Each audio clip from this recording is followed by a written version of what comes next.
നമ്മൾ ഡൽഹിയിലേക്കാണ് പോകുന്നത്. ലോകം ഒന്നാകെ ഉറ്റുനോക്കുന്നുണ്ട് ഡൽഹിയെ. തെരഞ്ഞെടുപ്പ് കാലത്ത് രാജ്യ തലസ്ഥാനത്തെ നീക്കങ്ങൾ ലോകമാകെ ശ്രദ്ധിക്കുന്നു എന്നതിനപ്പുറം ഡൽഹിയിലെ മുഖ്യമന്ത്രി ഇപ്പോൾ ഭരണം നയിക്കുന്നത് ജയിലിലിരുന്നാണ് എന്നൊരു പ്രത്യേകത കൂടിയുണ്ട് ഈ തെരഞ്ഞെടുപ്പ് കാലത്ത്. ഇന്ന് റൌസ് അവന്യൂ കോടതിയിൽ ഹാജരായ അരവിന്ദ് കെജ്രിവാളിന് പക്ഷേ അവിടെയും ആശ്വാസമുണ്ടായില്ല. എന്താ സംഭവിച്ചത്? കെജ്രിവാളിന്റെ ജുഡീഷ്യൽ കസ്റ്റഡി ഈ മാസം 23 വരെ വീണ്ടും നീട്ടിയിരിക്കുകയാണ്. ജയിലിലിരുന്ന് സംസ്ഥാനം ഭരിക്കാൻ ഭരണഘടനാപരമായോ നിയമപരമായോ തടസ്സങ്ങളില്ല. പക്ഷേ സമാനതകളില്ലാത്ത ഭരണ പ്രതിസന്ധിയാണ് ഇതിലൂടെ ഡൽഹിയിൽ ഉടലെടുത്തിരിക്കുന്നത്. ഡൽഹി മദ്യനയ അഴിമതി കേസിൽ എൻഫോഴ്സ്മെന്റ് ഡയറക്ടറേറ്റിന്റെ അറസ്റ്റ് ചോദ്യം ചെയ്തുള്ള മുഖ്യമന്ത്രി അരവിന്ദ് കെജ്രിവാളിന്റെ ഹർജിയിൽ സുപ്രീം കോടതിയിൽ നിന്നും താൽക്കാലിക ആശ്വാസമില്ല. കെജ്രിവാളിന്റെ ഹർജി അടിയന്തരമായി പരിഗണിക്കാനാകില്ലെന്ന് സുപ്രീം കോടതി വ്യക്തമാക്കി.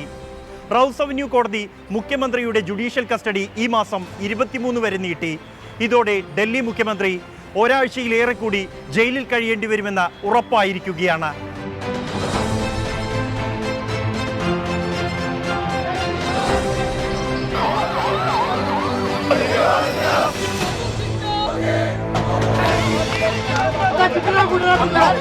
രാജ്യചരിത്രത്തിൽ തന്നെ മുൻ ഉദാഹരണങ്ങളില്ലാത്ത സാഹചര്യമാണ് ഡൽഹിയിലുണ്ടായിരിക്കുന്നത്. തടവിലാക്കപ്പെട്ട കെജ്രിവാൾ മുഖ്യമന്ത്രിയായി തുടരുന്നത് തടയുന്നതിന് ഭരണഘടനയിൽ പ്രത്യേക വ്യവസ്ഥകളില്ല. ജയിലിലിരുന്ന് ഭരണം നടത്തുന്നതിൽ നിന്ന് കെജ്രിവാളിനെ തടയാൻ നിയമത്തിൽ വകുപ്പില്ലെന്ന് ഡൽഹി ഹൈക്കോടതി ഇതിനകം പലയാവർത്തി വ്യക്തമാക്കി കഴിഞ്ഞു. എന്നാൽ സെല്ലിൽ ഇരുന്ന് ഭരിക്കുന്നതിന്റെ പ്രായോഗികതയാണ് പ്രശ്നം. മുഖ്യമന്ത്രി എന്ന നിലയിൽ നിർവഹിക്കേണ്ട ഓരോ നടപടിക്കും അരവിന്ദ് കെജ്രിവാൾ കോടതിയിൽ നിന്ന് അനുമതി തേടേണ്ടി വരും. മന്ത്രിസഭാ യോഗങ്ങൾ പോലും ചേരാനാകില്ല. മന്ത്രി രാജ്കുമാർ ആനന്ദ് രാജിവെച്ചത് ലഫ്റ്റനന്റ് ഗവർണറെ ഔദ്യോഗികമായി അറിയിക്കാൻ പോലും ഈ പ്രതിസന്ധിയെ തുടർന്ന് ഡൽഹി സർക്കാരിന് കഴിഞ്ഞിട്ടില്ല.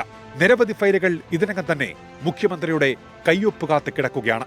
സംസ്ഥാനത്ത് ഭരണപ്രതിസന്ധി ഉണ്ടെന്ന് ലഫ്റ്റനന്റ് ഗവർണർക്ക് ബോധ്യപ്പെട്ടാൽ രാഷ്ട്രപതി ഭരണത്തിന് ശുപാർശ ചെയ്യാം.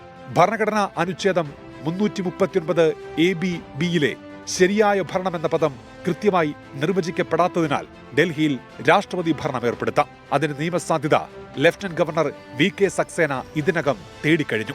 ഭരണപ്രതിസന്ധി യാഥാർത്ഥ്യമാണെങ്കിലും ലഫ്റ്റനന്റ് ഗവർണറുടെ ഇടപെടലിലൂടെ കെജ്രിവാൾ പദവി ഒഴിയേണ്ടി വരികയോ സംസ്ഥാനത്ത് രാഷ്ട്രപതി ഭരണം ഏർപ്പെടുത്തുകയോ ചെയ്താൽ അത് രാഷ്ട്രീയമായി മുതലെടുക്കാൻ കഴിയുമെന്നാണ് ആം ആദ്മി പാർട്ടിയുടെ കണക്കുകൂട്ടൽ. കെജ്രിവാളിന്റെ അറസ്റ്റും ജയിൽവാസവും ഇതിനകം തന്നെ തെരഞ്ഞെടുപ്പിൽ ആയുധമാക്കി കഴിഞ്ഞു ആം ആദ്മി പാർട്ടി. ജയിലിനുള്ള മറുപടി വോട്ടിലൂടെ എന്ന പ്രചാരണ മുദ്രാവാക്യത്തിലൂടെ ഡൽഹിയിൽ ഏറെ മുന്നേറ്റമുണ്ടാക്കാൻ ആം ആദ്മി പാർട്ടിക്ക് കഴിഞ്ഞിട്ടുണ്ട്. രാഷ്ട്രീയ തന്ത്രജ്ഞതയിൽ BJPക്ക് ഇതുവരെയും മറികടക്കാൻ കഴിയാത്ത നേതാവാണ് അരവിന്ദ് കെജ്രിവാൾ. നാക്കിന്റെ മൂർച്ചയിൽ പ്രധാനമന്ത്രി മോദിയുടെ പോലും വായടപ്പിക്കാൻ കെജ്രിവാളിന് കഴിഞ്ഞിട്ടുണ്ട്. തെരഞ്ഞെടുപ്പ് പ്രചാരണ ചൂട് പാരമ്യത്തിലേക്ക് കുതിക്കുമ്പോൾ ആം ആദ്മി പാർട്ടിയും ഇന്ത്യ മുന്നണിയും കെജ്രിവാളിന്റെ അഭാവം ശരിക്കും അനുഭവിക്കുന്നുണ്ട്. അതിലേറെ സമാനതകളില്ലാത്ത ഡൽഹിയിലെ ഭരണപ്രതിസന്ധി യാഥാർത്ഥ്യമായി മുന്നിലുണ്ട്. ബൽറാം നെടുങ്ങാടി, 24 ഡൽഹി.